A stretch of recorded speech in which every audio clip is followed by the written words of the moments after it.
Sabe, tem objetos que viram símbolos muito poderosos.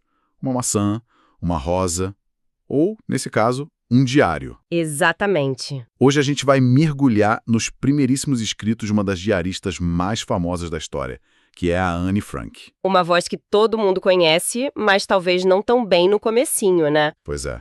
A nossa fonte é uma narração do diário dela, e a nossa missão aqui é entender quem era a Anne antes de tudo, antes dela se esconder. Quem era essa menina de 13 anos? Com a voz dela, sabe? Antes de virar um ícone mundial. Isso. O que os primeiros registros dela contam sobre a vida, a personalidade dela e, claro, a ameaça que já estava ali crescendo ao redor. E para isso a gente começa num ponto muito específico. Exato. Dia 12 de junho de 1942, o aniversário de 13 anos dela. O dia que tudo começa. Naquele dia, ela ganha o que ela mesma descreve como o melhor de todos os presentes. Um diário.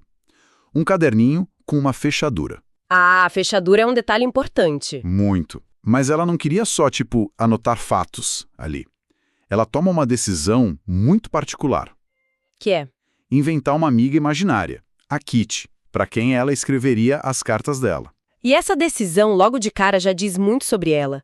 Criar a Kitty não foi um capricho de criança. Não mesmo. É um ato de autopreservação emocional, sabe? Ela tá conscientemente criando um espaço seguro para ela. Uma confidente que nunca ia julgar. Uma confidente total. Desde a primeira página, fica muito claro que ela tem um desejo enorme por uma conexão de verdade, por ser compreendida de um jeito que ela sentia que ninguém ao redor dela conseguiu oferecer. Então o diário não é um registro de eventos. Não. É a construção de uma amizade. É universal na adolescência, né? Mas no caso dela parece que era ainda mais urgente. Muito mais. E essa urgência bate de frente de um jeito brutal com a vida aparentemente normal que ela descreve em junho de 42. É uma mistura que chega a ser desconcertante. Totalmente. Porque, por um lado, a gente tem uma adolescente em plena efervescência. Sim. Ela fala da turma da escola, quem vai passar de ano, quem não vai. Descreve a festa de aniversário, os amigos, os jogos. Até o filme do Rin Tin Tin que ela foi assistir. Ela fala da melhor amiga, Jope de Wall, dos garotos que gostavam dela como um tal de Harry Goldberg.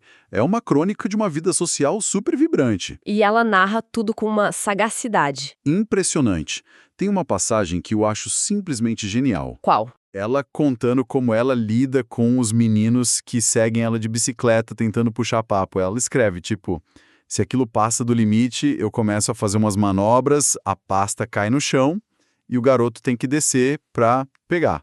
E aí eu mudo de assunto. É uma tática de mestre, não é? Total. Isso mostra uma inteligência social, um controle da situação que é notável para a idade dela. Ela não é uma vítima passiva das coisas nem nessas pequenas interações. Exatamente. Ela tá sempre pensando, agindo, controlando a narrativa, mas é aí que o contraste fica doloroso. Sim. Porque, ao mesmo tempo em que ela tem essa vida cheia de gente, de paquera, de atividade, ela escreve uma frase que é um soco no estômago. Tenho muitos conhecidos. Mas não tem um amigo de verdade. Como é que pode? Essa é a dualidade que define não só a Anne, mas talvez a própria adolescência, né?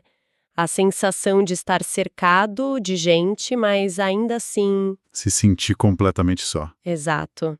E no caso dela, essa solidão é amplificada por um mundo lá fora que está ficando cada vez mais hostil, mais incompreensível. A Kitty, o diário, nasce justamente para preencher esse vazio. E enquanto ela lida com essa solidão por dentro, ela também cataloga, com uma clareza quase jornalística, como o mundo fora dela está sendo destruído para os judeus. A lista de proibições é assustadora. E o jeito que ela lista é muito impactante. Não é com histeria, é com uma precisão factual que torna tudo ainda mais terrível. Ela menciona a estrela amarela obrigatória. Sim. A proibição de andar de bonde, de dirigir carro. As compras só podiam ser feitas em lojas judaicas e num horário super restrito, das 3 às 5 da tarde. Toque de recolher às 8 da noite. E a lista não para.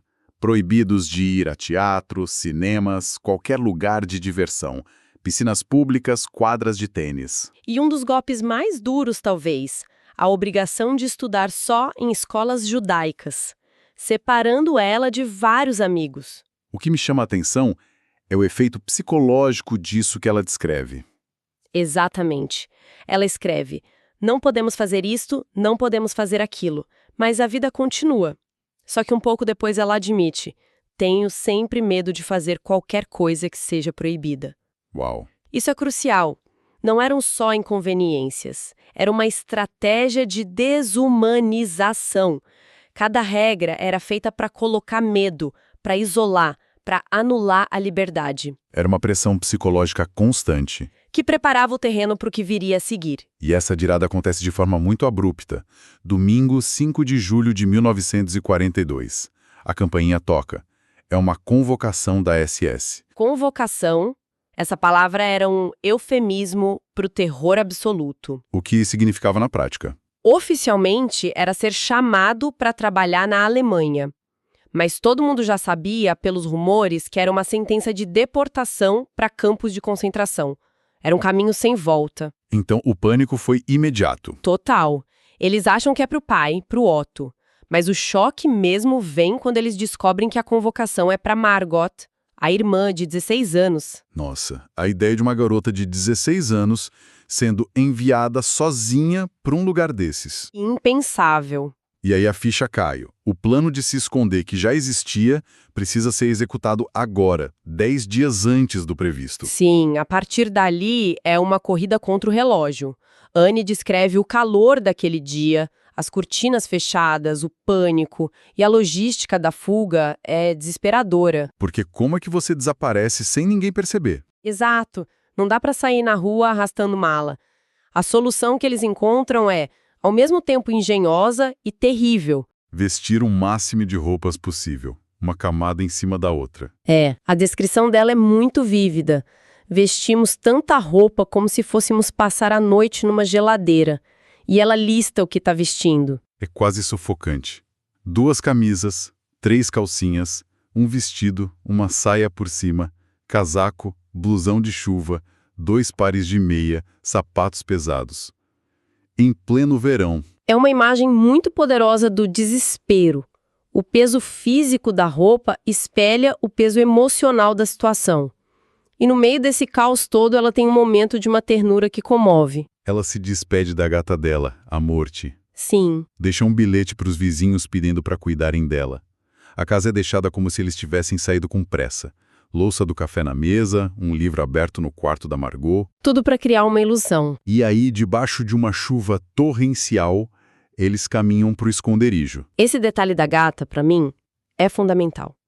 Num momento de crise total, em que a sua própria vida está em jogo, a preocupação dela se volta para o bichinho que ela está deixando para trás. Mostra a humanidade dela, né? Mostra a humanidade, a empatia e a juventude dela. Conecta a gente direto com a menina Anne, muito antes do símbolo que ela se tornaria. E então eles chegam ao que ela vai chamar de anexo secreto, o esconderijo. Fica no prédio da empresa do pai, na Prinsengracht 263.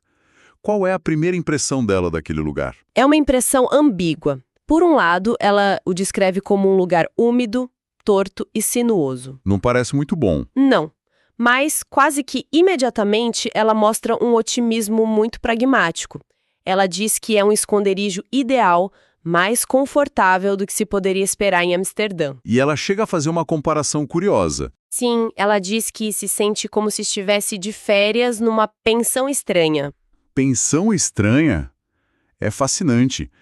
Parece um mecanismo de defesa, sabe? Uma forma de normalizar o absurdo da situação. Com certeza. E isso se manifesta de forma bem concreta nos primeiros dias. O anexo tá uma bagunça, cheio de caixotes. Anne descreve a mãe e a irmã paralisadas de tristeza, deitadas nos colchões, sem força para nada. Mas ela e o pai não. Não. Ela e o pai, que ela chama de os 2 faxineiros da família, arregaçam as mangas e começam a desempacotar, a limpar, a organizar tudo. É uma atitude de resiliência impressionante. E essa organização não é só uma tarefa doméstica. Não, é uma forma de tomar posse daquele espaço. Exatamente, é um ato de reivindicação. Ela não está só limpando, ela está tentando transformar uma prisão num lar. E um dos primeiros gestos dela, talvez o mais simbólico, Os postais. sim, Ela pega a coleção dela de postagens de estrelas de cinema, fotos da família real e cola nas paredes do quarto para deixar o lugar mais alegre. Nossa, Num lugar onde ela é forçada a ser invisível para o mundo, ela insiste em se cercar de imagens, de cor, de identidade. É um pequeno, mas poderoso ato de resistência. a vida no anexo começa a se estabelecer, mas com regras muito, muito rígidas. A principal, claro, era o silêncio. Uma rotina de tensão constante. Durante o dia, enquanto os funcionários trabalhavam lá embaixo, eles precisavam manter silêncio absoluto. O que isso significava? Falar em sussurros, andar na ponta dos pés, não usar a torneira, não dar descarga. Qualquer ruído podia ser uma sentença de morte. Que loucura! E esse espaço que já era claustrofóbico fica ainda mais cheio. Sim.